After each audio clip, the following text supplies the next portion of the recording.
तो welcome again to this particular session 2.4 से start करेंगे। 2.4 कोई मुश्किल क्वेश्चन नहीं है। Mister evening, A retail trader needs financial statement for the year ended 31/3/2022 को, और कहता है फाइनेंशियल स्टेटमेंट उसको इसलिए चाहिए क्योंकि उसे खुद को कुछ बैंक लोन लेना होगा, तो बैंक उसकी फाइनेंशियल स्टेटमेंट देखना चाहता है और फाइनेंशियल स्टेटमेंट बनाने के लिए तुम्हारी हेल्प चाहता है।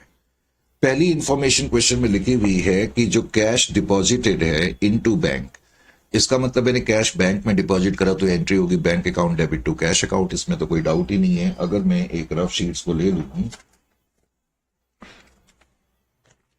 एंट्री की तो जरूरत ही नहीं है, लेकिन वैसे ही मैं बता रहा हूं, यानी कि बैंक में कैश आएगा तो तुम्हें बैंक अकाउंट भी बनाना पड़ेगा और कैश अकाउंट भी बनाना पड़ेगा। तो 1,05,000 से ये तुम्हारी एंट्री हो जाएगी। फिर कहता है डिविडेंड फ्रॉम कंपनीज, कंपनी से तुम्हें डिविडेंड मिला है। अब कंपनी से तुम्हें डिविडेंड जब मिलेगा तो तुम्हारी एंट्री, और चेक में मिला है तो एंट्री होगी bank account debit to dividend. तो 5,000, इसमें भी कोई मुश्किल नहीं है। अब कहता है tuition fee of doctor paid by cheque. अब बेटे ध्यान रखना कि वो रिटेल ट्रेडर है, तो रिटेल ट्रेडर है तो ये कोई बिजनेस से रिलेटेड कोई खर्चा नहीं है, ये पर्सनल खर्चा है। तो इसलिए तुम्हारी एंट्री होगी drawings account debit, drawings account debit to bank, क्योंकि चेक से हमने पे करा है 15,000। ये ड्रॉइंग्स जो ट्यूशन फी है उसके लिए। रेंट कहता है तुमने पूरे साल का पे करा, कैश में पे करा रेंट, तो rent account debit to cash account 24,000, ये तुम्हारी एंट्री हो जाएगी। डेटर से तुम्हें कैश मिला है 5,50,000 का, cash account debit to debtors account, तो 5,50,000 ये हो जाएगा। कहता है amount paid to creditors, creditors को तुमने पे करा तो एंट्री हो जाएगी क्रेडिटर्स अकाउंट डेबिट। क्रेडिटर्स को तुमने कैश में पे करा 4,00,000 रुपए, करेक्ट, और तुमने चेक में पे करा है 1,00,000 रुपए। कुल 5,00,000 पे करे, लेकिन कैश में इतना करा, बैंक में के थ्रू इतना करा। ऑफिस इलेक्ट्रिसिटी से पहले सैलरी एंड वेजेस का खर्चा है, तो salary and wages account debit to cash account, ये खर्चा कैश में करा है। Ultimately salary profit and loss account में चली जाएगी, profit and loss account debit to salary and wages 36,000। फिर है office electricity paid by cheque, तो इलेक्ट्रिसिटी का खर्चा तुमने पे करा है, इलेक्ट्रिसिटी टू बैंक अकाउंट, और ये 12,000 का खर्चा होगा, और ये खर्चा भी अल्टीमेटली पीएनएल में चला जाएगा, PNL account debit to electricity account. सिर्फ समझाने के लिए मैंने ये बताया। फिर उसके बाद कहता है ड्राइंग्स उसकी एवरी मंथ 6,000 की रही, लेकिन ये कैश में रही, तो एंट्री हो जाएगी drawings account debit to cash account. 6,000 into 12, 72,000 से ये एंट्री हो जाएगी, करेक्ट। फिर कहता है फिर तुम्हें ये उसके बैलेंसेस दिए लास्ट ईयर के और करंट ईयर के, तो बस फिर तो इस क्वेश्चन में कुछ बचा ही नहीं है। तो फटाफट पहले तो तुम क्या करोगे 2.4 में। अच्छा, इसमें एक लाइन मिस थी, एक लाइन प्रिंट नहीं हुई है, वो तुम लिख लेना। Journal expenses paid in cash, general expenses ₹18,000 paid in cash. तो जनरल एक्सपेंसेस भी हैं क्वेश्चन में, वो प्रिंट नहीं हुए हैं। अगर तुम्हारी बुक में प्रिंटेड है तो ठीक है, नहीं है तो तुम लिख लेना। तो general expenses account debit to cash account 18,000, और ये भी पीएनएल में चला जाएगा, PNL account debit to general expenses account, that is 18,000, correct. तो इस तरीके से इसको करेंगे, तो मुझे तो अब क्वेश्चन देखने की जरूरत नहीं पड़ेगी। तो 2.4 में फटाफट एक तो तुम डेटर्स अकाउंट बनाओ, ये डेटर्स अकाउंट तुमने बनाया। डेटर्स के अलावा एक क्रेडिटर्स अकाउंट भी बना लो, क्रेडिटर्स अकाउंट। क्रेडिटर्स के अलावा इस क्वेश्चन में तुम्हें बैंक अकाउंट भी बनाना पड़ेगा, जैसा कि मैंने शुरू में बताया, बैंक अकाउंट। और बैंक अकाउंट के अलावा तुम्हें इसमें कैश अकाउंट भी बनाना पड़ेगा। तो इतने अकाउंट तो तुम्हें बनाने पड़ेंगे, करेक्ट। ये अकाउंट तो तुम्हें बनाने ही बनाने हैं। उसके अलावा फिर trading and profit and loss account तो हम बनाते हैं, trading and profit and loss account, trading and profit and loss account.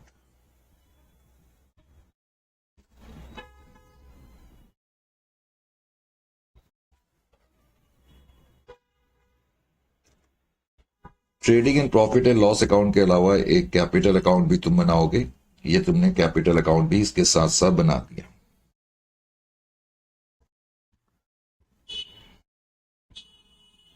और उसके बाद जैसा कि मैं बता रहा था, तुम्हें इस क्वेश्चन में बैलेंस शीट बनानी पड़ेगी, लास्ट ईयर की भी करंट ईयर की भी, क्योंकि लास्ट ईयर की इंफॉर्मेशन भी तुम्हारे पास है कि नहीं है।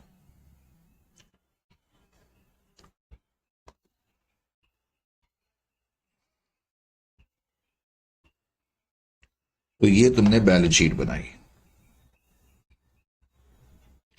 31/3/2021 की, जो कि लास्ट ईयर है, 31/3/2022 जो कि करंट ईयर है। 31/3/21, 31/3/2022, ये तुमने बैलेंस शीट भी बनाई। अब सबसे पहले तो तुम क्या करोगे, जो ये तुम्हें लास्ट पे इंफॉर्मेशन दी है ना, इसको तुम फटाफट पोस्ट कर लो बैलेंस शीट में। जैसे ये इंफॉर्मेशन है वैसे ही पोस्ट कर लो। जैसे कि पहला आइटम स्टॉक है, ऐसे ही हमने एक क्वेश्चन भी करा था लास्ट क्वेश्चन। तो स्टॉक का जो बैलेंस है 3,20,000 लास्ट ईयर की बैलेंस शीट का, मैंने यही लिख दिया। 4,40,000 मैंने यहां पर लिखा। इसकी दूसरी पोस्टिंग ट्रेडिंग अकाउंट में होंगी, जो हम बाद में कर देंगे। उसके अलावा स्टॉक के अलावा तुम्हें दिया हुआ है बैंक का अमाउंट। तो बैंक का अमाउंट 55,000 है। ओपनिंग बैलेंस ये बैंक अकाउंट में ओपनिंग बैलेंस में चला जाएगा बाद में। उसके अलावा 38,000 है। 38,000 क्लोजिंग बैलेंस है बैंक का, ये बैंक अकाउंट में बाद में हम लिख देंगे। उसके अलावा कैश का बैलेंस तुम्हें दिया हुआ है। कैश 10,000 का था और 12,000 का है। डेटर्स हैं, बहुत ही आसान क्वेश्चन है। और डेटर 75 और 86। उसके बाद क्रेडिटर्स तुम्हें दिए हुए।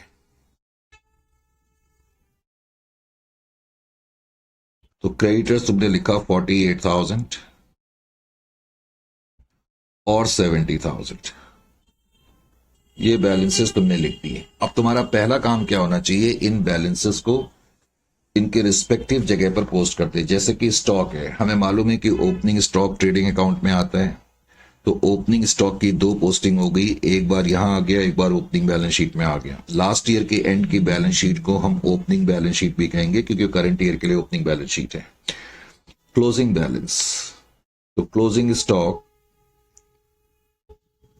ट्रेडिंग अकाउंट की ट्रेडिंग अकाउंट में आ गया और बैलेंस शीट में आ गया। तो 2 पोस्टिंग आपने हर एक की पूरी करनी है। उसके बाद बैंक का बैलेंस है, तो आप बैंक अकाउंट में लिखेंगे 55,000, balance brought down. Bank account में आपने बैलेंस लिखा 55,000 और बैंक अकाउंट में क्लोजिंग बैलेंस है 38,000, बैलेंस कैरीड डाउन 38,000। बैंक के बाद कैश है, उसको इसी तरह कैश अकाउंट का बैलेंस भी आप उतार लें। कैश अकाउंट में आप लिखेंगे बैलेंस ब्रॉट डाउन 10,000 और कैश अकाउंट में लिखेंगे balance carried down. Balance carried down है आपका 86,000। तो इस तरह तुमने सारी इंफॉर्मेशन उतार ली। उसके अलावा क्रेडिटर्स का बैलेंस भी आप उतारेंगे। क्रेडिटर्स अकाउंट में बैलेंस ब्रॉट डाउन जो है 48,000 ओपनिंग बैलेंस और बैलेंस कैरीड डाउन जो है डेट इज इक्वल टू 70,000। इस तरह सारे बैलेंसेस पहले तुमने उतारने, सारे बैलेंसेस। डेटर्स अकाउंट का बैलेंस 75 और 86, 75,000 एंड 86,000। तो सारे बैलेंसेस उतार ली। प्रॉब्लम ना हो, मैं जरा लाइनिंग्स भी ड्रॉ आउट कर लूं।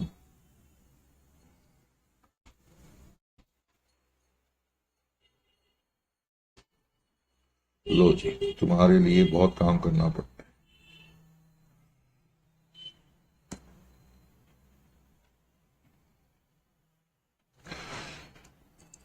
तो अब हमने सिर्फ ट्रांजैक्शंस को देखना है। ट्रांजैक्शन में आपको पढ़ ही चुका था और उसकी एंट्री मैंने कर दी थी। तो जिस शीट में मैंने एंट्री करी थी उसी को देख करके मैं अब आगे का क्वेश्चन कर रहा हूं। जैसे कि शुरू में ही लिखा था उसने बैंक में पैसे डिपॉजिट करे, तो बैंक अकाउंट में पैसे आएंगे, तुम लिखोगे टू कैश और ब्रैकेट में तुम कॉन्ट्रा लिख सकते हो। तुम्हें याद होगा 11th में कोई एंट्री जो कैश बैंक को इफेक्ट करती थी तुम उसके आगे कॉन्ट्रा लिखते थे।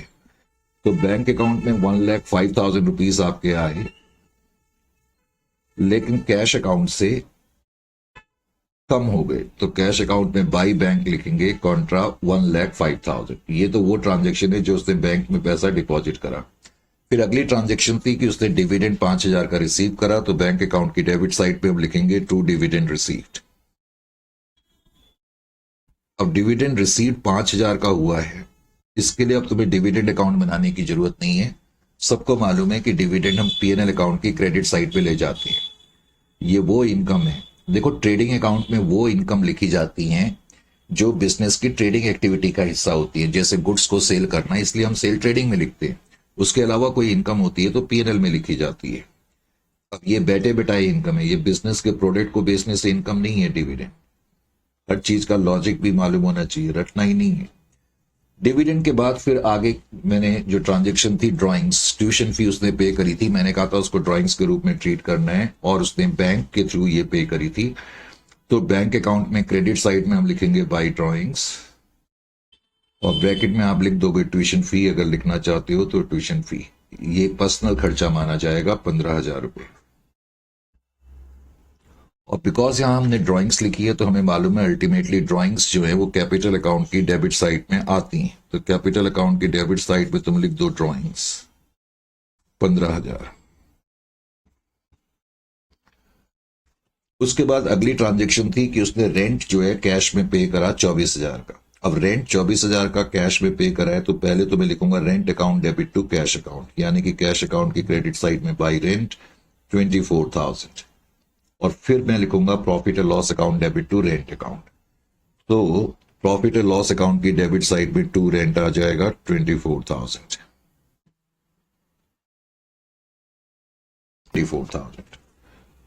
उसके बाद फिर अगली एंट्री थी कि डेटर से हमें कैश मिला है 5,50,000 का। डेटर से कैश मिला, cash account debit to debtors account. Debtor से कैश मिलेगा तो डेटर्स कम होंगे, डेटर्स को क्रेडिट करा जाएगा और उसके अलावा जो कैश मिला है वो कैश को बढ़ा देगा। कैश अकाउंट की डेबिट साइड पे हम लिखेंगे टू डेटर्स अकाउंट 5,50,000। फिर मैंने रफ शीट में बताया था कि हमने क्रेडिटर्स को पे करा है, तो जो क्रेडिटर्स को पे करा हमने 4 लाख तो कैश में पे करा। क्रेडिटर्स अकाउंट की डेबिट साइड पे हम लिखेंगे टू कैश। 4 लाख रुपीज हमने पे करे कैश पे और हमने कुछ चेक से पे करा तो टू बैंक 1 लाख। जो हिस्सा हमने कैश में पे करा उसकी क्रॉस एंट्री कैश अकाउंट में हो जाएगी, बाय क्रेडिटर्स हम लिख देंगे और अमाउंट जो होगा वो 4 लाख का होगा। 4 लाख रुपीज आप यहां लिख देंगे और जो तुमने बैंक के थ्रू पे करा वो तुम लिख दोगे बाय क्रेडिटर्स और 1 लाख रुपए। इस तरीके से 1 लाख तुमने लिख दिया, करेक्ट। उसके बाद फिर मैंने ट्रांजेक्शन बताई थी सैलरी एंड वेजेस की। कहता है सैलरी एंड वेजेस 36,000 की हमने कैश में पे करी, तो पहले तो कैश अकाउंट में आप लिखते हैं बाय सैलरीज एंड वेजेस 36,000। फिर सैलरी एंड वेजेस जो है प्रॉफिट एंड लॉस अकाउंट में भी आएंगी। याद रखना अगर वेजेस एंड सैलरी लिखा होता तो मैं इसको ट्रेडिंग में लिखता, अगर वेजेस एंड सैलरी लिखा होता, बिकॉज सैलरी लिखा है तो उसका मतलब सैलरी का पोर्शन ज्यादा है, सैलरी पहले लिखा हुआ है, इसलिए पीएनएल में लिखेंगे बाय सैलरी एंड वेजेस 36,000। उसके बाद क्वेश्चन में कहता है कि हमने इलेक्ट्रिसिटी का खर्चा पे करा चेक से 12,000 रुपए का। तो पहले तो चेक से पे करा बैंक अकाउंट में क्रेडिट साइड पे बाय इलेक्ट्रिसिटी। इलेक्ट्रिसिटी का खर्चा 12,000 रुपए का पे करा गया और फिर इसको पीएनएल अकाउंट में तुम लिखोगे इलेक्ट्रिसिटी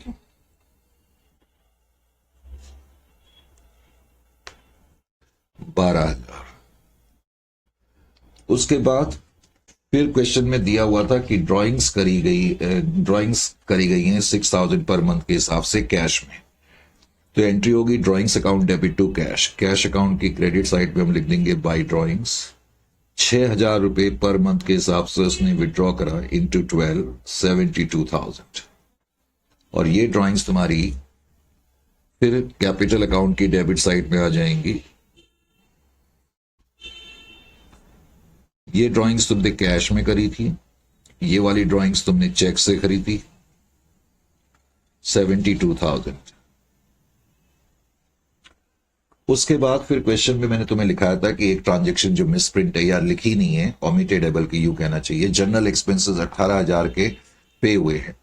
अब जनरल एक्सपेंसेस 18,000 के जब पे होंगे, जनरल एक्सपेंसेस 18,000 के, तो जनरल एक्सपेंसेस में यहां लिखूंगा बाय जनरल एक्सपेंसेस 18,000,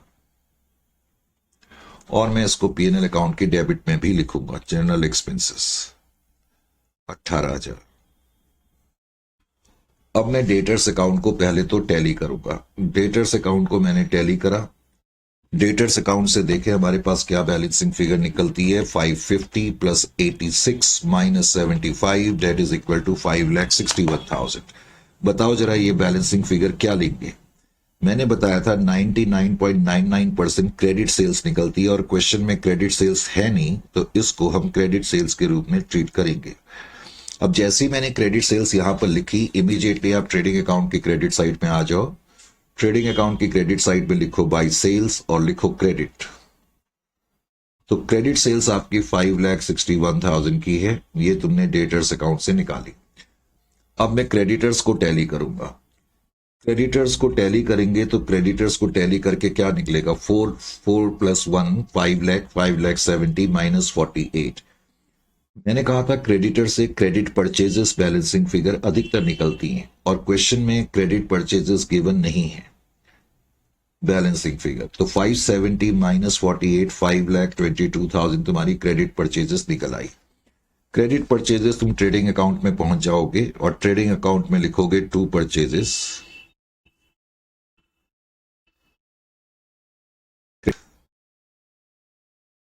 $5,22,000। अब मैं बैंक अकाउंट को टैली करूंगा। जनरली बैंक अकाउंट से ओपनिंग या क्लोजिंग बैलेंस निकलता है, लेकिन ओपनिंग और क्लोजिंग बैलेंस मौजूद है। अगर मैं इसको टोटल करूंगा तो ये टोटल 165 आ रहा है। 127 प्लस 38 165, 160 प्लस 5 165, तो ये अकाउंट अपने आप टैली हो रहा है। अब कैश अकाउंट को जरा टैली करें और कैश अकाउंट से पता करें कि क्या पोजीशन है।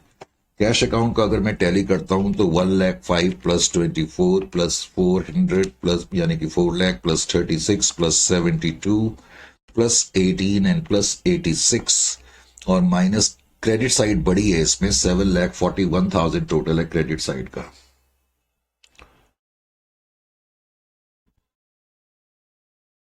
टोटल इसमें ज्यादा बड़ा आ रहा है, 7,41,000।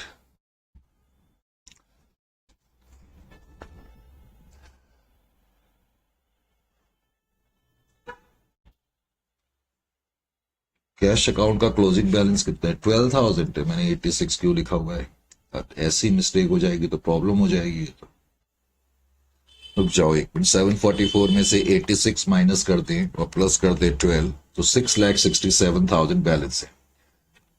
वेट, शीट्स थोड़ा दूर रखी हुई है तो प्रॉब्लम हो जाती है देखने में। कैश अकाउंट का क्लोजिंग बैलेंस, चल भाई वेट, मैं इसलिए बता देता हूं क्योंकि बच्चे फिर बाद में कंफ्यूजन करते हैं। एक सेकंड मुझे रब करने दो।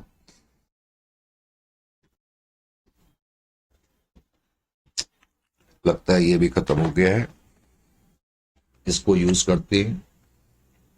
ये काम कर रहा है कि नहीं कर रहा, ये कर रहा है।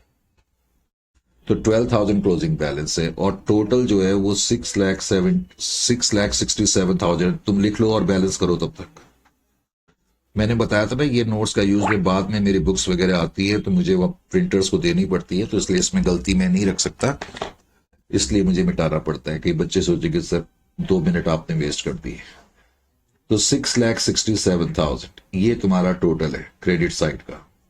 6,67,000। अब मैंने तुम्हें बताया हुआ है कि कैश अकाउंट से वैसे तो ओपनिंग या क्लोजिंग बैलेंस बैलेंसिंग फिगर निकलती है, करेक्ट, लेकिन अब बैलेंसिंग फिगर इधर की तरफ आ रही है। अब इधर की तरफ जब बैलेंसिंग फिगर आएगी और ये फिगर आ जाएगी 6,67,000 में से 560 माइनस करेंगे, -560, तो 1,07,000 बैलेंसिंग फिगर आ रही है। अब ये 1,07,000 जो बैलेंसिंग फिगर आएगी ना, इसको मुझे कैश सेल्स लेना पड़ेगा।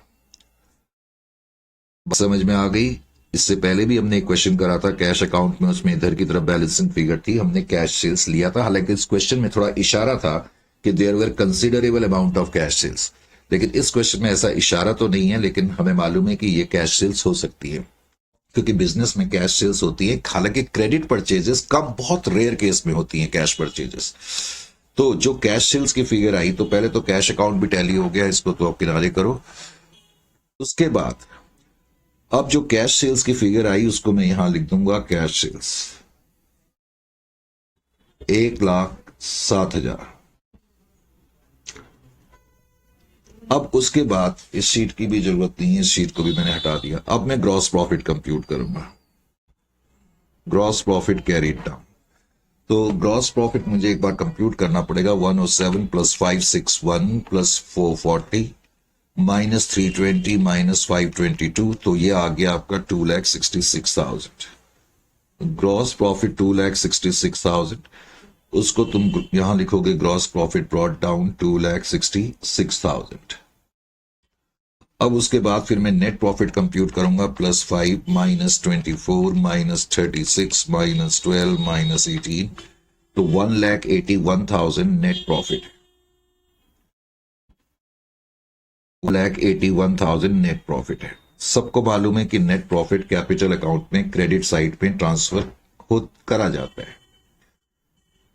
तो नेट प्रॉफिट 1,81,000 तुमने यहां ट्रांसफर कर दिया, लेकिन तुम्हारे पास अभी ओपनिंग कैपिटल नहीं है जो कि तुम निकाल सकते हो। तुम अपनी ओपनिंग बैलेंस शीट को बैलेंस करो और बैलेंसिंग फिगर तुम्हारे पास कैपिटल आ जाएगी।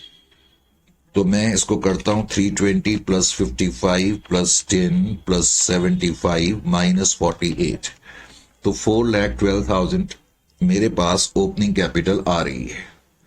अब जो ओपनिंग कैपिटल आ गई, बैलेंस कर गए,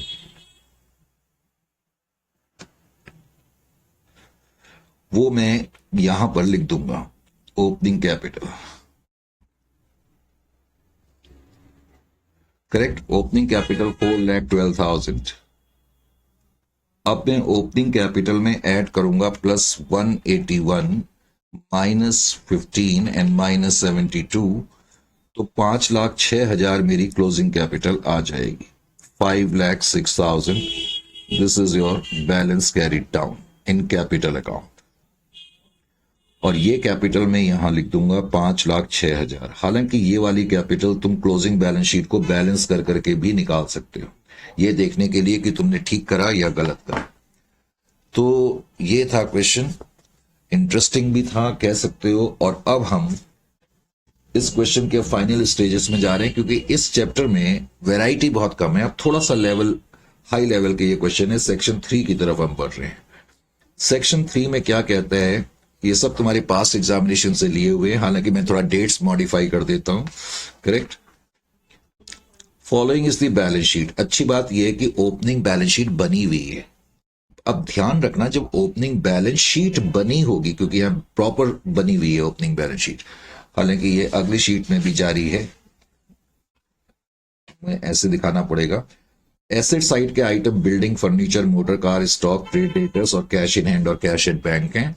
और उसके बाद कैपिटल्स हैं, लोन है, 3,10,000 क्रेडिटर्स हैं, ये है। यानी कि ओपनिंग बैलेंस शीट तुम्हारे पास बनी है। तो अच्छी बात यह है, और जनरली एग्जामिनेशन में तुम्हें ओपनिंग बैलेंस शीट नहीं बनानी पड़ेगी, क्योंकि उनको भी मालूम है नहीं तो क्वेश्चन बहुत लंबा हो जाता है। तो जनरली वो तुम्हें इस तरह के क्वेश्चन देते हैं। तो खैर, पॉइंट ये है कि ओपनिंग बैलेंस शीट बनी है, तो मुझे अब की बार क्वेश्चन में ओपनिंग बैलेंस शीट नहीं बनानी। लेकिन क्वेश्चन में बिल्डिंग भी है, फर्नीचर भी है, मोटर कार भी है। जब एसेट अकाउंट दिए हों तो मेरी एडवाइस तुम्हें यह है कि इनके अकाउंट तुम बना लेना अपनी सहूलियत के लिए, नहीं तो तुम डायरेक्टली भी कर सकते हो।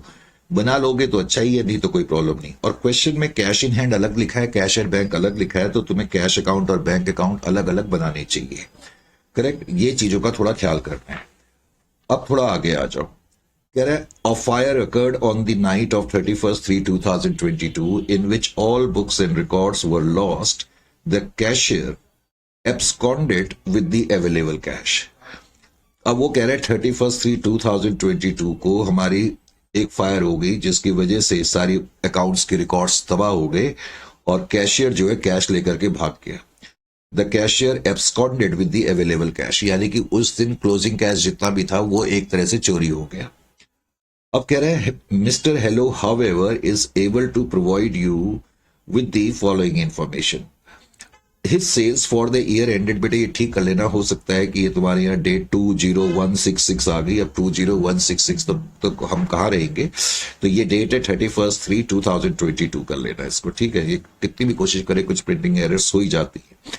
His sales for the year ended 31st 3 2022 were 20% higher. पहले तो तुम्हारा करंट ईयर जो है, क्योंकि लास्ट ईयर 21 है तो करंट ईयर 31st 3 2022 को खत्म हो रहा है। कह रहा है करंट ईयर में तुम्हारी जो सेल्स हुई वो पिछले साल के मुकाबले 20% ज्यादा हुई, वो 20% higher than the previous year. फिर कह रहा है he always sells the goods at cost plus 25%। ये रेट्स के बारे में ब्रांच अकाउंट में मैंने बहुत अच्छी तरह बताया हुआ है, लेकिन फिर भी तो ये तुम्हें वैसे भी मालूम है। आगे कहता है जितनी भी सेल्स हैं उसमें से 20% टोटल सेल्स जो है फॉर द ईयर एंडेड वो कैश में है, तो इसका मतलब 80% क्रेडिट में होंगी। आगे एक लाइन बड़ी इंपॉर्टेंट लिखी है, कहता है there were no cash purchases, कोई कैश परचेजेस नहीं है। अब कहता है 1 अप्रैल 2021 को stock level was raise to 3 lakh. हर कंपनी की अपनी अपनी आदत होती है कि कुछ वो अपने पास स्टॉक रखना चाहती है इमरजेंसी के लिए। जैसे कि इस क्वेश्चन में कंपनी की ओपनिंग बैलेंस शीट है और ओपनिंग बैलेंस शीट में स्टॉक जो है वो 3 लाख रुपए का दिया हुआ है, सॉरी 2 लाख रुपए का दिया हुआ है, इजंट इट और नॉट। 2 लाख रुपीज का तुम्हारे को स्टॉक दिया हुआ है। अब वो क्या कह रहा है कि कंपनी ने डिसाइड करा है ऑन 1 अप्रैल 2021, यानी कि लास्ट ईयर के अकाउंट तो बन गए, लेकिन 1 अप्रैल 2021 को कंपनी ने ये डिसाइड करा कि स्टॉक का लेवल हम 3 लाख का मेंटेन करेंगे आगे से, यानी कि जो तुम्हारा क्लोजिंग स्टॉक होगा वो 3 लाख का होगा। तो तुम्हारा ये क्लोजिंग स्टॉक के बारे में इंफॉर्मेशन है, ये इंफॉर्मेशन का ध्यान रखना। आगे कह रहा है collection from debtors amounted to ₹14 lakh out of which, तो कह रहा है डेटर से हमें 14 लाख रुपीस मिले, जिसमें से 35 लाख रुपए जो हैं, 35 लाख जो है वो कैश में रिसीव हुए।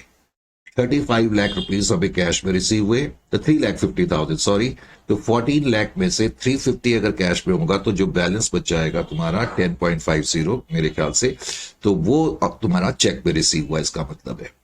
अब कहते हैं बिजनेस एक्सपेंसेस 2 लाख के हैं, बिजनेस का खर्चा 2 लाख का है, जिसमें से 50,000 was outstanding on 31st March 2022 and 60,000 paid by check। ये लाइन का मतलब क्या निकला, इस लाइन का मतलब ये निकला कि तुम्हारे जो बिजनेस एक्सपेंस हैं, बिजनेस एक्सपेंस, पहले तो वो कहता है टोटल बिजनेस एक्सपेंस 2 लाख के, अब 2 लाख में से कहता है 50,000 अभी भी आउटस्टैंडिंग है, यानी कि करंट ईयर के आउटस्टैंडिंग है 31 मार्च 2022। तो इसका मतलब क्या हुआ कि तुमने पे कितने करे होंगे भाई, तुमने पे तो 1,50,000 करा होगा ना। इस साल का खर्चा 2 लाख है, जब मैंने 1,50,000 पे करा होगा तभी तो मैं बोलूंगा कि करंट ईयर के आउटस्टैंडिंग 50,000 थे। बात समझ में आ गई। तो पीएनएल में बाद में जब मैं दिखाऊंगा तो मैं कैश अकाउंट में 1,50,000 लिखूंगा अगर मैंने ये कैश में पे करें, और 50,000 जो आउटस्टैंडिंग मैं इसको ऐड करूंगा पीएनएल अकाउंट में, और उसके बाद लायबिलिटी में भी दिखाऊंगा करंट ईयर की। Is it clear? लेकिन उससे आगे तुम्हें और कंफ्यूज करें, वो कहता है ₹60,000 पेड बाई चेक। अब पहले तो तुम्हें ये पता लगना चाहिए कि 2 लाख में से तुमने पे कितने करे, पे 1,50,000 में करे, और अब तुम्हें पता लगा कि जो तुमने पे करा है उसमें से 60,000 तुमने बैंक के थ्रू पे करे, चेक से पे करे, 60,000 चेक से पे करे, तो इसका मतलब 90,000 की पेमेंट तुमने कैश में करी होगी। इससे तुम्हारे को ये पता लगा। Is it clear to you? फिर कहता है analysis of the passbook revealed the following. अब तुमने पासबुक को रिवील करा तो तुमने क्रेडिटर्स को इतना पे करा, पर्सनल ड्राइंग 75,000 की है, कैश डिपॉजिटेड इन बैंक 7,15,000 है, कैश विड्रॉन 1,20,000 है। ये लाइन इस क्वेश्चन में सबसे मेन लाइन है। कहता है gross profit as per last year's audited accounts were 3 lakh, यानी कि पिछले साल जब हमने अपना ट्रेडिंग अकाउंट बनाया होगा तो हमारा ग्रॉस प्रॉफिट 3 लाख का था, ये उसने हमें बताया। करेक्ट। और कहता है डेप्रिसिएशन हमें प्रोवाइड करना है फर्नीचर पे, बिल्डिंग पे, फर्नीचर पे और मोटर कार पे। और लास्ट में कह रहा है द अमाउंट डिफॉल्केटेड, डिफॉल्केट का मतलब है गबन कर लेना या चोरी कर लेना, तो कह रहा है उसको हमें will be treated as recoverable from him. तो वो कह रहा है जो अमाउंट कैशियर ने चोरी कर लिया, करेक्ट, अब कैशियर ने चोरी तो कर ही लिया है ये अमाउंट, तो हमें मान के चलना चाहिए कि ये अमाउंट रिकवरेबल है उससे, करेक्ट। तो ये चीज तुम्हारी इस क्वेश्चन में दी हुई है। तो सबसे पहले तो इस क्वेश्चन में हम क्या करेंगे, तो मेरे को एक रफ शीट की जरूरत पड़ेगी, ये जरा ध्यान रखना है, रफ शीट की बहुत सख्त जरूरत है इस पे। एक सेकेंड के लिए मैं जरा रफ शीट निकालूं तुम्हें समझाने के लिए तुम्हें बहुत कुछ करना पड़ता है। रफ शीट्स थोड़ा साइड में रखी हैं, जस्ट वेट। रफ शीट की जब जरूरत होती है तो वही नहीं मिलती, चलो कोई बात नहीं, मैं दूसरी शीट्स यूज कर लेता हूँ, ठीक है। दूसरी शीट्स हमने यूज कर दी, ये स्लाइड में शीट्स रखी हुई थी। अच्छा, अब इस क्वेश्चन में मेन चीजें जो मुझे तुम्हें बतानी है, सबसे पहले तो मैंने कहा था क्वेश्चन की शुरुआती शीट, चलो खैर, अच्छा पीछे ही है। मैंने कहा पॉइंट नंबर ई बहुत इंपॉर्टेंट है कुछ मायने में। क्यों और किस लिए इंपॉर्टेंट है? तुम्हें जो पहली इंफॉर्मेशन दी है उसने कहा सेल्स, तुम्हारी जो करंट ईयर की सेल्स हैं वो कहता है 20% हायर देन प्रीवियस ईयर्स। और उसने कहा कि नॉर्मली जो ये गुड्स बेचे जाते हैं, देखो यहां पर ये तुम्हें वर्किंग्स में दिखाना भी पड़ेगा एग्जामिनेशन में। रेट ऑफ उसने हमें दिया हुआ है कि जो नॉर्मली हम गुड्स बेचते हैं एट कॉस्ट प्लस 25% पर बेचते हैं, तो रेट ऑफ प्रॉफिट जो तुम्हें दिया हुआ है वो कॉस्ट प्लस 25% है। और कॉस्ट प्लस 25% मैंने कहा ये तो हमने बहुत बार कराया। इसका मतलब क्या हो गया, रेट कॉस्ट पर बेस्ड है। हमेशा जब भी रेट्स को एनालिसिस करेंगे तो सबसे पहले तो ये इक्वेशन लिख लो, cost price plus profit is equal to selling price. सबको मालूम है, कुछ मेरे बताने लायक नहीं है, लेकिन कई बार बच्चे मैंने देखा जल्दबाजी में गलती कर देते हैं। तो रेट किस पर बेस्ड है, ध्यान से देखो, रेट कॉस्ट पर बेस्ड है तो कॉस्ट को 100 मानेंगे, 100 का 25% 25 हो गया, सेलिंग प्राइस 125 हो गई। अब मैं बोलूंगा रेट ऑफ प्रॉफिट, अगर मुझे रेट ऑफ प्रॉफिट कॉस्ट पे फाइंड करना है तो मैं प्रॉफिट को न्यूमरेटर में रखूंगा, डिनोमिनेटर में मैं कॉस्ट को रखूंगा, और मैं बोलूंगा rate of profit on cost ये है। और अगर मुझे सेल्स पर चाहिए रेट तो मैं बोलूंगा न्यूमर प्रॉफिट 25 है, सेल्स 125 है, यानी कि सेल्स पे रेट ऑफ प्रॉफिट, जो रेट ऑफ प्रॉफिट होता है वो हमेशा ग्रॉस प्रॉफिट होता है, तो 1/5 है, यानी कि 5 रुपए की सेल है तो 1 रुपया प्रॉफिट है। अब इससे तुमको क्या पता लग गया, ए बी, इससे तुम्हें यह पता लग गया, देखो यहां पर इफ सेल्स, इस रेट से तुम्हें यह पता लग गया कि इफ सेल्स 5 रुपए की हैं तो ग्रॉस प्रॉफिट, तुम्हारा प्रॉफिट का मतलब ग्रॉस प्रॉफिट से है, वो 1 रुपए का है, 1/5 का ये मतलब हो गया। अब हमें लास्ट ईयर की सेल मालूम है, लास्ट ईयर की सेल, लास्ट ईयर की सेल 3 लाख रुपए उसने हमें बिल्कुल पॉइंट नंबर ई में दी हुई थी, इसलिए मैंने कहा था कि ये बड़ी इंपॉर्टेंट लाइन है। तो अगर 5 रुपए की सेल है तो 1 रुपया ग्रॉस प्रॉफिट है, करेक्ट। और लास्ट ईयर की सेल तो हमें नहीं दी है, सेल मुझे फाइंड करनी है, उसने लास्ट ईयर का ग्रॉस प्रॉफिट दिया हुआ है, सॉरी, लास्ट ईयर की सेल कितनी होंगी, प्रॉफिट उसने लास्ट ईयर का 3 लाख रुपए दिया हुआ है।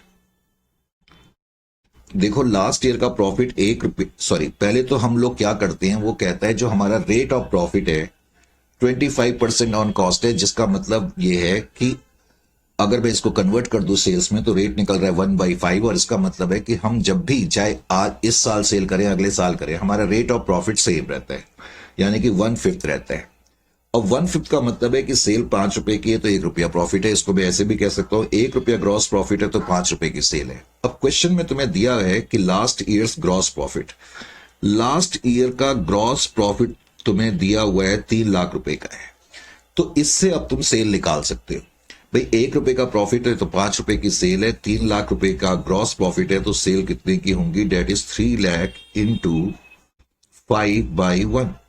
इससे तुम्हें यह पता लग गया कि पिछले साल की सेल जो है 15 लाख, ये 15 लाख तुम्हारे पास क्या आ गया, लास्ट ईयर सेल आ गया। इस लाइन से तुम्हें यह पता लग गया कि लास्ट ईयर की जो सेल है ना, last year sale that is equal to 15 lakh. ये 15 लाख रुपए की सेल है लास्ट ईयर की। अब उसने कहा कि जितनी भी सेल लास्ट ईयर की हैं, करंट ईयर की सेल उससे 20% ज्यादा है। अब मैं इसका 20% इसमें ले लेता हूं तो 20% 3 लाख आ जाएगा। तो इसका मतलब करंट ईयर की जो सेल होंगी, अब मुझे पता लग गया कि करंट ईयर की जो टोटल सेल है, करंट ईयर सेल वो 18 लाख की है। करंट ईयर की सेल 18 लाख की होगी, करेक्ट। अब उसने हमें क्वेश्चन में यह दिया हुआ है कि जो टोटल सेल्स है करंट ईयर की, उसमें से 20% कैश में है और 80% जो है वो क्रेडिट में है। तो मैं इसको 20% और 80% में बांट लेता हूं। 20% आ जाएगा 3,60,000 और 80% आ जाएगा 14,40,000। तो मुझे यह पता लग गया कि करंट ईयर में क्रेडिट सेल 14,40,000 की है और 20% कैश सेल्स है। एक तो मुझे यह पता लग गया, कैश सेल्स और क्रेडिट सेल्स, एक तो हमें यह पता लग गया। Is it clear to you और नॉट? पहले तो आप इसको अच्छी तरह से नोट कर ले। मैं जरा अपनी रफ शीट्स वगैरह भी साथ साथ देख लेता हूं कि रफ शीट्स का जो है वो अमाउंट कहां चला गया। रफ शीट्स मैंने रखी तो नहीं थी पर पता नहीं कहां है, इसमें मिल नहीं रही है। तुम जल्दी से इसको नोट कर लो।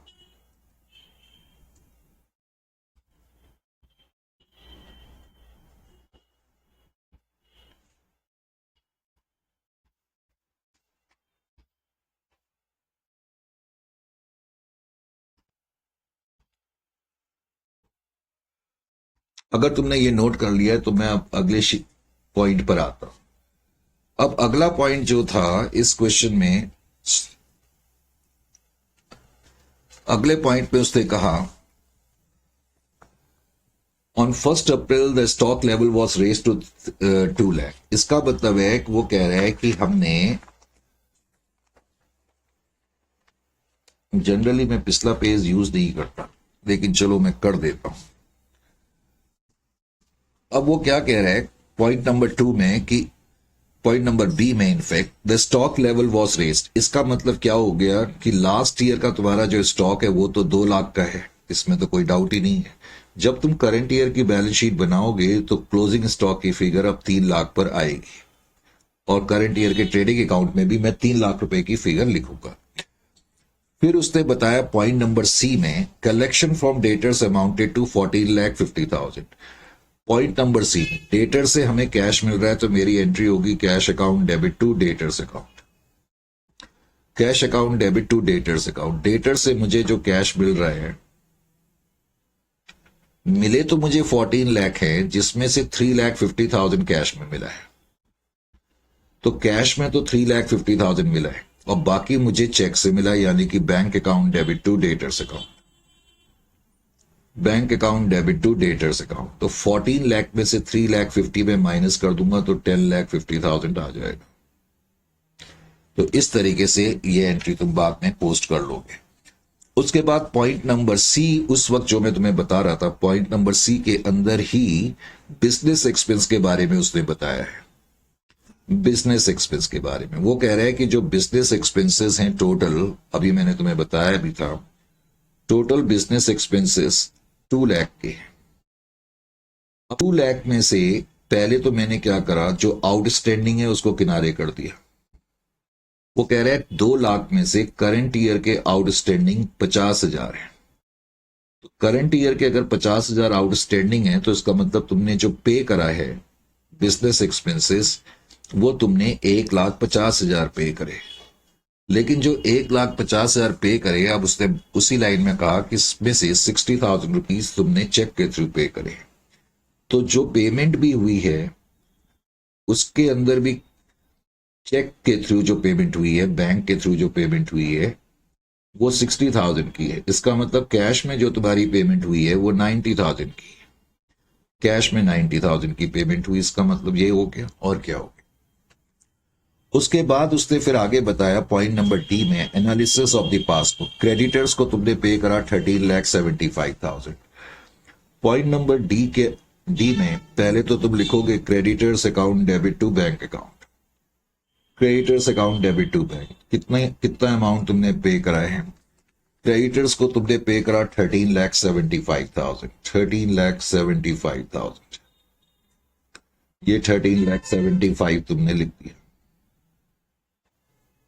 करेक्ट। तो क्रेडिटर्स और बैंक अकाउंट में तुम पोस्ट करोगे। फिर कहता है पर्सनल ड्राइंग 75,000 की है और ये एनालिसिस ऑफ पासबुक है, इसलिए यहां जो भी ट्रांजैक्शन हो रही है ये तुम्हारी बैंक के थ्रू हो रही है। पर्सनल ड्राइंग 75,000 की है तो drawings account debit to bank account 75,000। Drawings account debit to bank account 75,000 rupees तुम ये लिखोगे,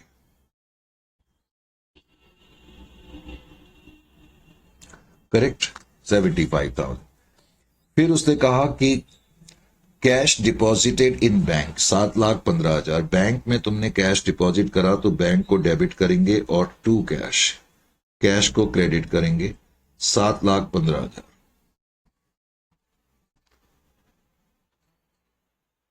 ये तुम्हारी एंट्री हो गई।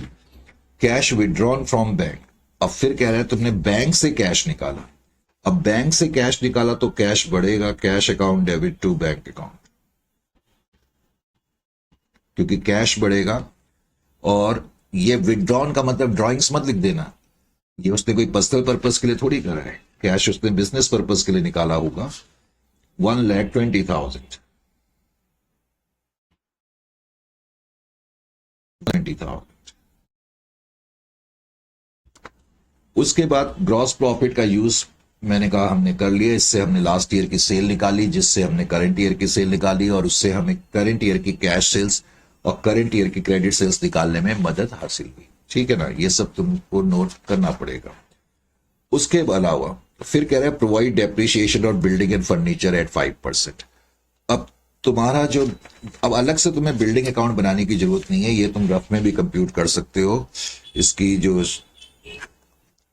3 पॉइंट कौन सा क्वेश्चन कर रहे थे, 3.2 ही कर रहे थे या सेक्शन 3 का 3.1 कर रहे थे?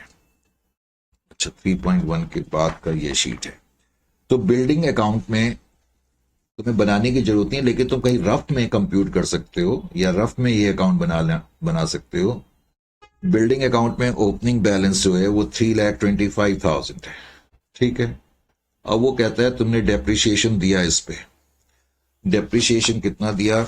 बिल्डिंग पे डेप्रिसिएशन कहता है बिल्डिंग ऑफ फर्नीचर पे 5% है, मोटर कार पे 25% है। तो 3,25,000 का 325 इंटू 5% 16,020, 16,250 तुमने डेप्रिसिएशन प्रोवाइड करा। जो डेप्रिसिएशन बिल्डिंग पे दिया ये एक तो पीएनएल में चला जाएगा और अब बिल्डिंग अकाउंट का क्लोजिंग बैलेंस शीट में आ जाएगा 325 माइनस दिस। जब मैं क्लोजिंग बैलेंस शीट बनाऊंगा तो बिल्डिंग 3,08,750 उसमें लिखूंगा। इस तरह से तुम्हारा बिल्डिंग अकाउंट बन जाएगा। Is it clear to you? Building account के बाद फिर तुम फर्नीचर अकाउंट भी, बिल्डिंग के बाद तुम्हें फर्नीचर अकाउंट भी इसी तरीके से बनाना पड़ेगा। फर्नीचर अकाउंट में तुम लिखोगे ओपनिंग बैलेंस। अब फर्नीचर अकाउंट में ओपनिंग बैलेंस है आपका 50,000। फर्नीचर में भी डेप्रिसिएशन वो कहता है 5% के हिसाब से है 2,500। डेप्रिसिएशन पीएनएल में चला जाएगा और जो ये क्लोजिंग बैलेंस आ रहा है ये तुम क्लोजिंग बैलेंस शीट में लिखोगे 47,500। इसी तरीके से फिर स्टॉक है 2 लाख। स्टॉक का कोई अकाउंट नहीं बनेगा क्योंकि स्टॉक ट्रेडिंग अकाउंट में चला जाता है। डेटर्स का हम अकाउंट बाद में बनाएंगे, अब जब मैं क्वेश्चन को सॉल्व करूंगा फेयरली। और उसके अलावा मैं जो भी पॉइंट बता रहा था, इसमें मोटर कार थी 90,000 की। मोटर कार पे तुम्हारा डेप्रिसिएशन 20% है। मोटर कार तो balance brought down, motor car पे बैलेंस ब्रॉड डाउन है 90,000। तो डेप्रिसिएशन तुम्हारा जो लगेगा, उसमें डेप्रिसिएशन मोटर कार पे तुम्हारा लगेगा 20% के हिसाब से 18,000। फिर तुम बाद में इसको बैलेंस कैरी डाउन कर दोगे 72,000। Is it clear to you? तो मेरे ख्याल से तुम्हें ये क्वेश्चन करने में वैसे तो कोई प्रॉब्लम नहीं आनी चाहिए, क्योंकि तकरीबन मैंने सारी चीजें इसमें कर दी। चलो, ये तो मैंने पेयर शीट भी कह लो या जो भी कह लो, ये सारे पूरे क्वेश्चन को मैंने इसमें ओपन ही कर दिया है। ठीक है, अब क्वेश्चन को सॉल्व करने के लिए लीजिए जी 3.1 लॉन्ग क्वेश्चन है। कुछ क्वेश्चन बहुत ज्यादा लॉन्ग हो जाते हैं, अब समझाने में भी टाइम लगता है और करने में भी टाइम लगता है। तो सबसे पहले तो इस क्वेश्चन में मैंने कहा डेटर्स अकाउंट तो तुमने बनाना ही बनाना है, उसकी तो कोई डाउट ही नहीं है। डेटर्स अकाउंट तो हमें बनाना ही पड़ता है। डेटर्स अकाउंट, डेटर्स अकाउंट के अलावा क्रेडिटर्स अकाउंट भी हम बनाएंगे। क्रेडिटर्स अकाउंट, ये क्रेडिटर्स भी बना दिए। उसके अलावा कैश और बैंक अकाउंट भी हमें बनाना चाहिए, तो बैंक अकाउंट और कैश अकाउंट, बैंक अकाउंट और कैश अकाउंट लीजिए जी। उसके अलावा किसी अकाउंट की जरूरत पड़ेगी तो वो हम बना लेंगे। उसके अलावा trading and profit and loss account. अब trading and profit and loss account मेरे ख्याल से इतने में आ जाना चाहिए। ये trading and profit and loss account मैंने बनाया, trading and profit and loss account. उसके अलावा मैंने कैपिटल अकाउंट भी बनाया, कैपिटल अकाउंट। और उसके अलावा मैंने क्लोजिंग बैलेंस शीट बनाई। अब की बार मैं सिर्फ क्लोजिंग बैलेंस शीट बनाऊंगा, क्योंकि ओपनिंग बैलेंस शीट मेरे पास गिवन है। क्लोजिंग बैलेंस शीट भी हमने बनाई, तो हमें यह बनाना पड़ेगा। अब हम क्वेश्चन को स्टार्ट करते हैं। सबसे पहले तो जो हमारे सामने ये ओपनिंग बैलेंस शीट के आइटम है, मैंने बताया हुआ है। अब देखो ध्यान क्या रखता है, ये ओपनिंग बैलेंस शीट बनी हुई है, यानी कि एक बार तो पोस्टिंग ओपनिंग बैलेंस शीट में हो चुकी है। अब इन आइटम की पोस्टिंग एक ही बार होगी। जैसे कि मैंने अभी रफ पे बिल्डिंग अकाउंट बनाया, तो बिल्डिंग अकाउंट में तुम लिख लो ओपनिंग बैलेंस 325, जो मैंने अभी लिखा था। तो एक बार ओपनिंग बैलेंस शीट में पोस्टिंग हो चुकी है, अब दूसरी बार तुमने बिल्डिंग अकाउंट में ओपनिंग बैलेंस लिख लिया। इसी तरह फर्नीचर अकाउंट यहां लिखा हुआ है 50,000, फर्नीचर अकाउंट में लिख लो ओपनिंग बैलेंस, जैसे मैंने लिखा। फिर motor car balance brought down, ऐसी मोटर कार में लिखोगे। स्टॉक 2 लाख है, तो स्टॉक ट्रेडिंग अकाउंट में हम ले जाएंगे और ट्रेडिंग अकाउंट में ओपनिंग स्टॉक में लिख दूंगा। ट्रेडिंग अकाउंट में ओपनिंग स्टॉक 2 लाख मैंने लिख दिया। ओपनिंग स्टॉक लिखने के बाद ट्रेडिंग अकाउंट में फिर अगला आइटम है trade debtors. Trade debtors, debtors account में तुम बैलेंस उतार लो। अब डेटर्स अकाउंट में बैलेंस 1,70,000। भाई एक बार ओपनिंग बैलेंस शीट में ये आइटम आ चुका है, क्योंकि ओपनिंग बैलेंस शीट अब की बार दी हुई है। अब हमें एक ही बार और पोस्टिंग करने की जरूरत है, क्योंकि एक बार ओपनिंग बैलेंस शीट में आ गया, एक बार यहां आ गया, तो पोस्टिंग कंप्लीट होगी। फिर उसके अलावा पहले मैं इस शीट का आइटम ले लेता हूं। कैपिटल अकाउंट में बैलेंस 4,80,000 है, तो कैपिटल अकाउंट में लिख दो balance brought down 4,80,000। Capital account में 4,80,000 बैलेंस तुमने लिख दिया। कैपिटल अकाउंट के बाद क्वेश्चन में लोन अकाउंट भी है, तुमने कोई लोन लिया होगा, तो लोन अकाउंट में लिख दो। अब लोन अकाउंट मैंने वर्किंग, ये मेरी वर्किंग शीट्स है, तो मैंने यहां पर एक लोन अकाउंट भी ओपन कर दिया। ठीक है जी। अब balance brought down, sorry liability है, by balance brought down. Loan account में जो बैलेंस था दिया हुआ है जो हमें, कहाँ भाग गया, लोन अकाउंट में 1,50,000 का बैलेंस है, तो 1,50,000 तुमने यहां लिख लिया। इस तरह तुमने इनकी पोस्टिंग कंप्लीट कर ली। फिर उसके बाद ट्रेड क्रेडिटर्स है। अब ट्रेड क्रेडिटर्स अकाउंट में मैंने लिखा balance brought down. Trade creditors में बैलेंस 3,10,000 का है। करेक्ट। इस तरह तुमने पहले सारे बैलेंसेस उतार लिए। अब अगली शीट पे मैं आया, अभी बैलेंस शीट जारी है, और अगली शीट में कहता है कैश इन हैंड। तो कैश अकाउंट में पहले तो बैलेंस ब्रॉट डाउन 20,000 हम लिखेंगे। बैलेंस ब्रॉट डाउन 20,000, ये मैंने 20,000 का बैलेंस ब्रॉट डाउन कर दिया। उसके बाद कैश एट बैंक लिखा हुआ है, और कैश एट बैंक में 85,000 है, तो कैश एट बैंक अकाउंट में यानी कि बैंक अकाउंट में बैलेंस ब्रॉट डाउन 85,000 है। ये भी हमने लिख दिया। करेक्ट। अब मुझे इस शीट की जरूरत नहीं पड़ेगी क्योंकि मैंने सारा क्वेश्चन पहले आगे सॉल्व कर ही दिया है। अब जो पहली ट्रांजेक्शन्स के बारे में लिखा था उस ट्रांजेक्शन को हमने सॉल्व करा। हमें कुछ नहीं करना, जो rate of profit on cost था उसको हमने सेल्स पे कन्वर्ट कर लिया।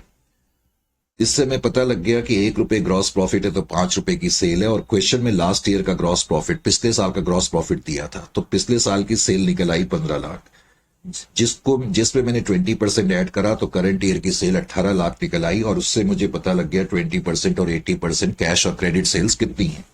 अब जो कैश सेल्स है 20%, वो तो मैं कैश अकाउंट में लिखूंगा to sales, to cash sales, तुम सीधा सेल्स भी लिख सकते हो, और ये तुम्हारी वर्किंग नोट से आई हैं। जो भी तुम्हारा वर्किंग नोट नंबर 1 वगैरह है वो तुम यहां पर लिख सकते हो 3,60,000। लेकिन जैसे ही तुमने कैश सेल्स लिखा, ट्रेडिंग अकाउंट में लिखना भूलना नहीं है। ट्रेडिंग अकाउंट में क्रेडिट साइड में आप लिखेंगे बाय सेल्स, उसमें भी आप पहले लिखेंगे कैश सेल्स, आउटर कॉलम में आप लिखेंगे 3,60,000। 3,60,000 ये तुमने कैश सेल्स की फिगर लिख दी।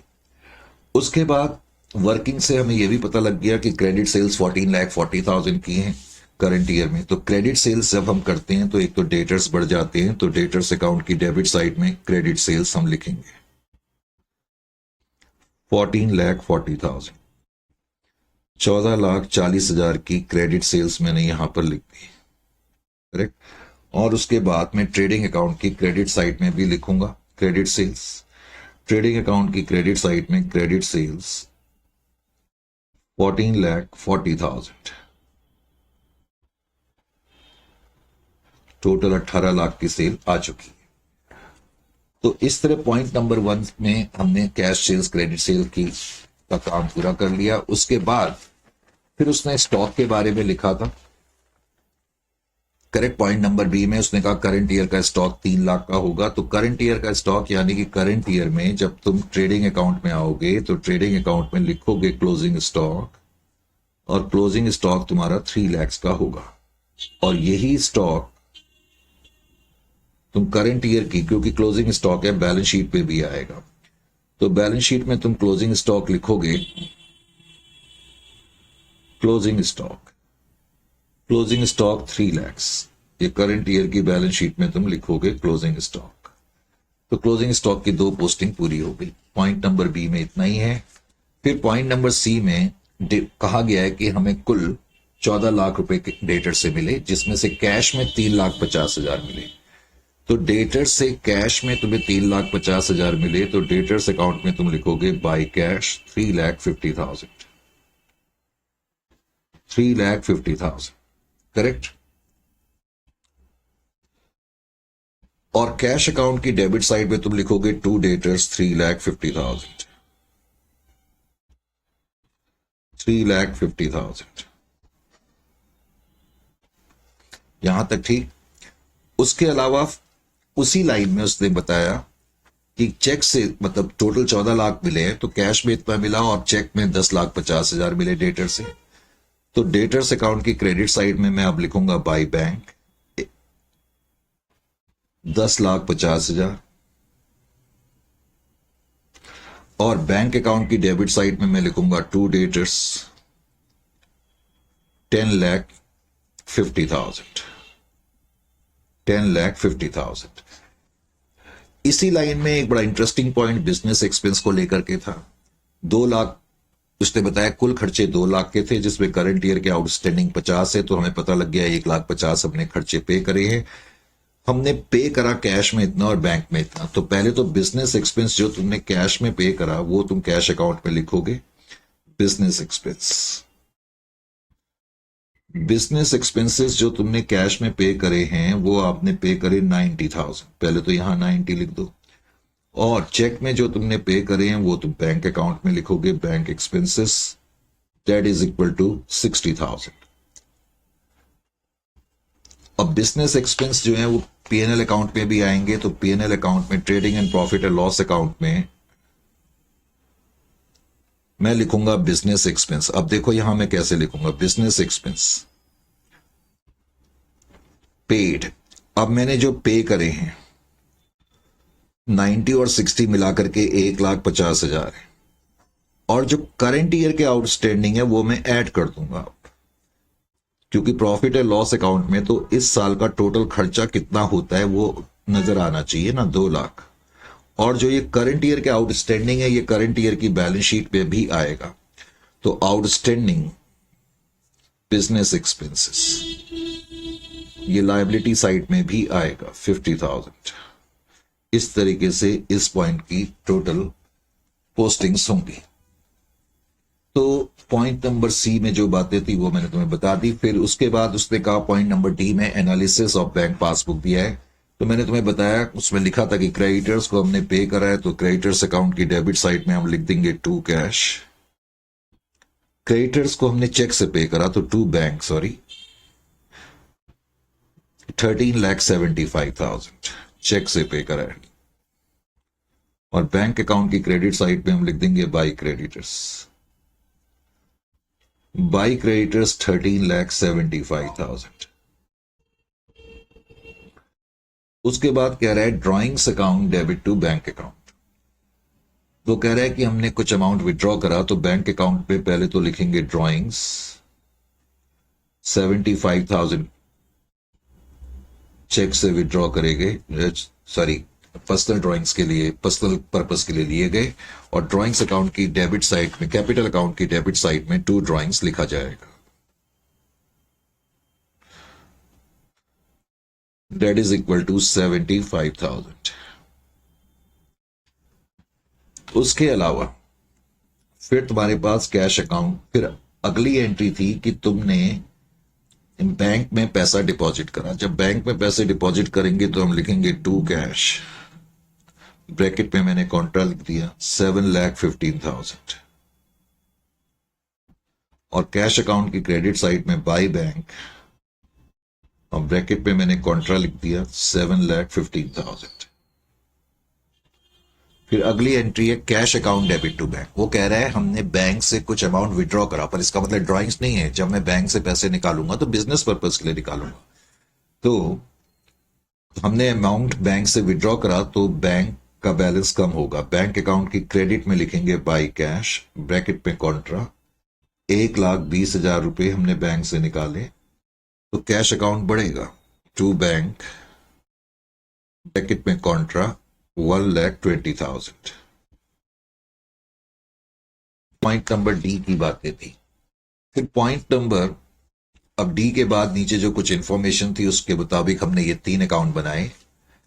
तो इन 3 अकाउंट में जैसे बिल्डिंग में हमें पता लग गया डेप्रिसिएशन कितना है, तो हम पीएनएल अकाउंट में आएंगे और पीएनएल अकाउंट में मैं लिखूंगा डेप्रिसिएशन। बिल्डिंग पे डेप्रिसिएशन 16,250 का है। उस तो डेप्रिसिएशन की 2 पोस्टिंग हो गई, और जो क्लोजिंग बैलेंस है वो मैं बैलेंस शीट में लिख दूंगा। तो बिल्डिंग अकाउंट में जो क्लोजिंग बैलेंस है 308,750, 308,750। ऐसी फर्नीचर है। फर्नीचर 50,000 का ओपनिंग बैलेंस था, उसके अलावा हमने उसमें डेप्रिसिएशन दिया 2,500। 2,500 का डेप्रिसिएशन मैंने फर्नीचर में दिया है, और क्लोजिंग बैलेंस 47,500 का है। तो क्लोजिंग बैलेंस फर्नीचर का तुम यहां पर लिख दोगे। That is 47,500।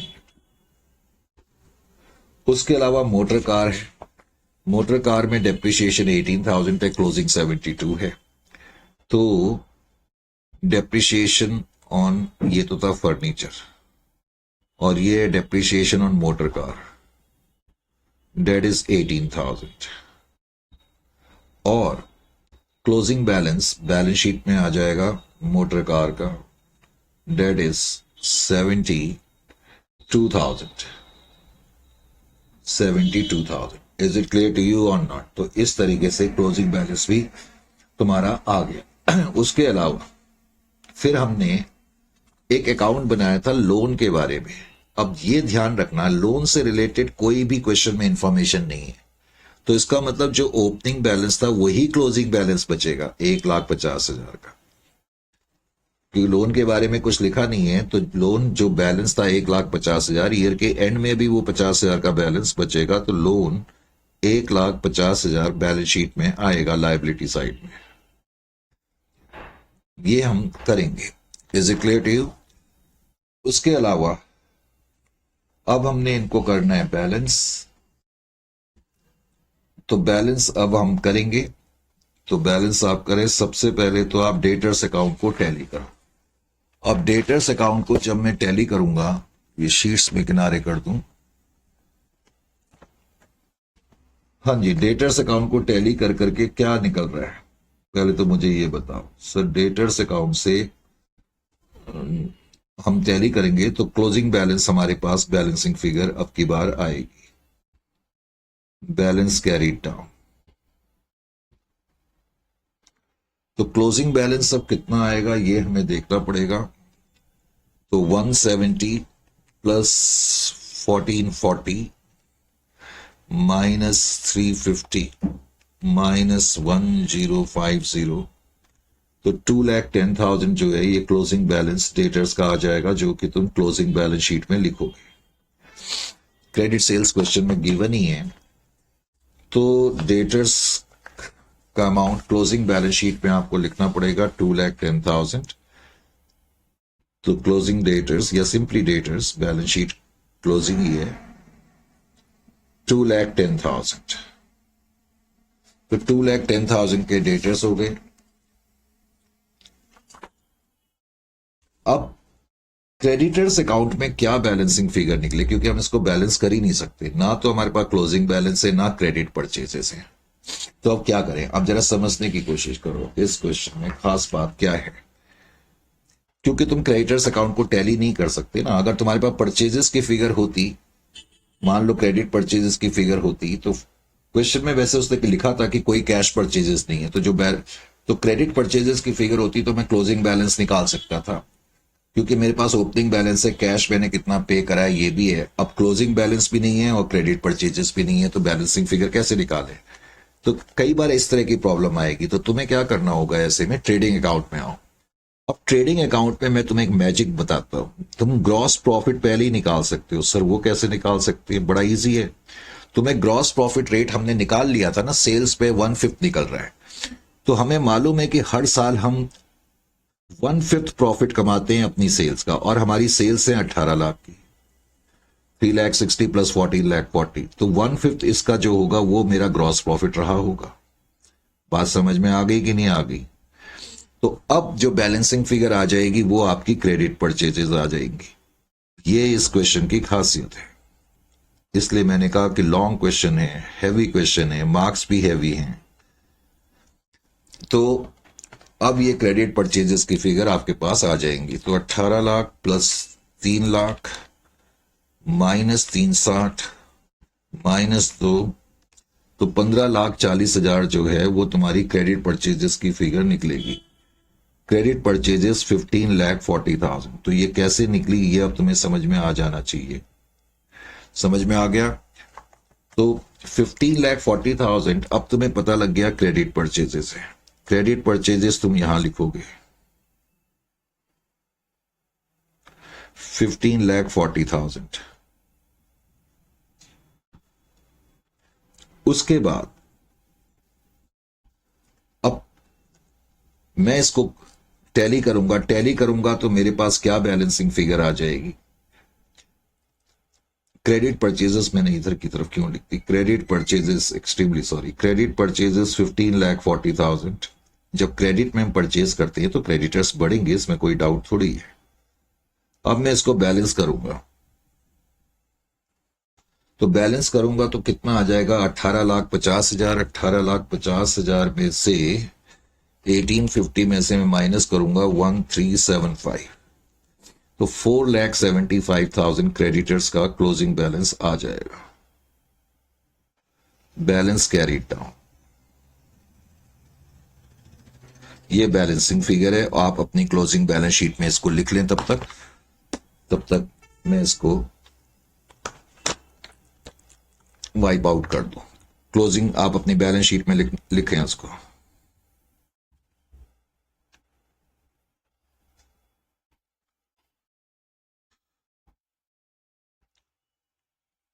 जो मैं ये शीट्स लिखता हूं, मैंने अब तुम्हें कई बार बताया है कि इसको मेरे को अल्टीमेटली प्रिंटर्स के पास भी भेजना पड़ता है, तो उनको काट पीट नहीं चाहिए।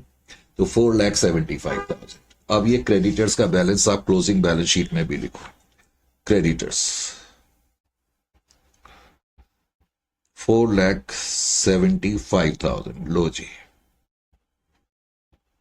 4,75,000 लिख दिया आपने? यस सर, लिख दिया। अब जरा बैंक अकाउंट को देखो। बैंक अकाउंट को टैली करते हैं। बैंक अकाउंट में कहता है 85 प्लस 1050 प्लस 715, 1850 यहां का टोटल है, और उधर का जरा देखें 60 प्लस 1375 प्लस 75 प्लस 120। इधर का टोटल, जो इधर का 1630 आ रहा है, इधर का टोटल है 85 प्लस 1050 प्लस 715, तो 18,50,000। बैंक अकाउंट का टोटल 18,50,000। ओहो, ये कुछ मेरे बेटा मैसेजेस इस टाइम पर आ गए ना। जरा आप जरा इसको टैली वगैरह करो, एक सेकंड के लिए मैं जरा इनको मैसेज वगैरह कर दूं, ठीक है? बच्चे पूछ लेते हैं ना कई बार, तो उनको भी जवाब देने पड़ते हैं।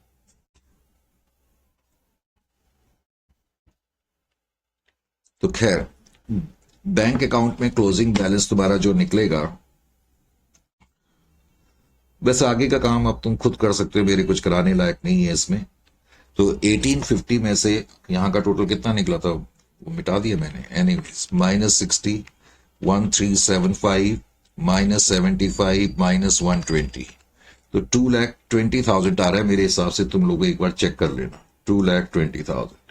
अब जो ये क्लोजिंग बैलेंस आएगा, मुझे बताने की जरूरत नहीं है कि हम बैलेंस शीट में लिखेंगे बैंक 2,20,000,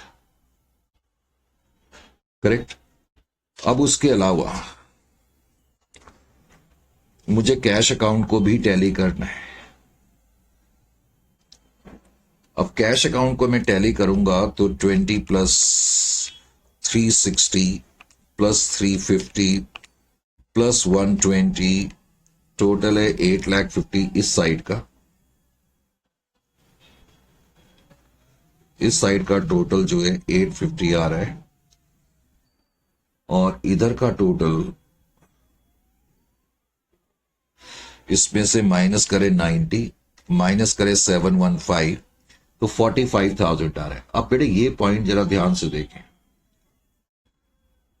45,000 रुपीज तुम्हारा कैश का क्लोजिंग बैलेंस आ तो रहा है। कैश का 40, ये तो ट्रेडिंग अकाउंट की शीट है।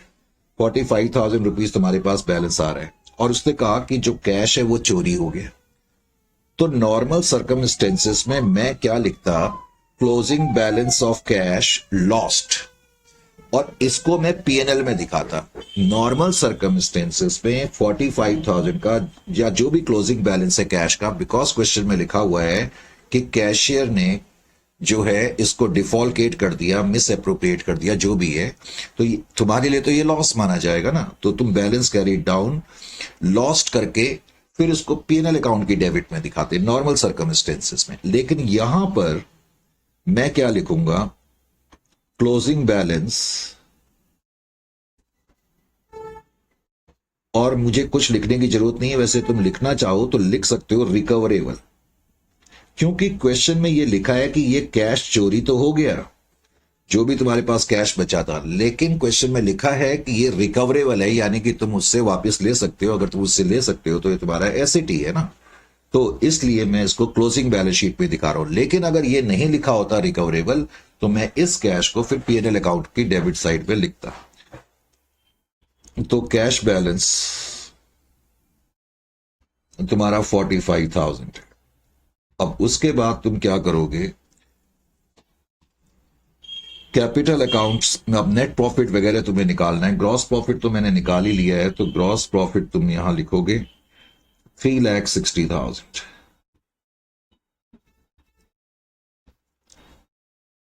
360 में से 2 लाख गए तो 160, 160 के में से 18 और 18 36,750 अगर मैं माइनस कर दूं तो बच जाएगा 1,23,250 मेरे ख्याल से। तो ये तुम्हारा नेट प्रॉफिट है। तो लॉन्ग क्वेश्चन था लेकिन इंटरेस्टिंग क्वेश्चन था, काफी पॉइंट इसने कवर करे। बैलेंसिंग फिगर, अब ये नेट प्रॉफिट तुम यहां पर लिखोगे, नेट प्रॉफिट 1,23,250। अब मैं क्लोजिंग कैपिटल फाइंड कर लूंगा। 6,03,250 में से 75,000 में अगर माइनस करता हूं तो 528,250 ये तुम्हारी क्लोजिंग कैपिटल आ जाएगी। तो बैलेंस कैरीड डाउन, और ये क्लोजिंग कैपिटल फिर तुम अपनी बैलेंस शीट में लिखोगे। कैपिटल 528,250। इस तरीके से तुम इस क्वेश्चन को करोगे। इंटरेस्टिंग क्वेश्चन था, और नेक्स्ट सेशन में मिलते हैं फिर कुछ और हैवी क्वेश्चंस के साथ।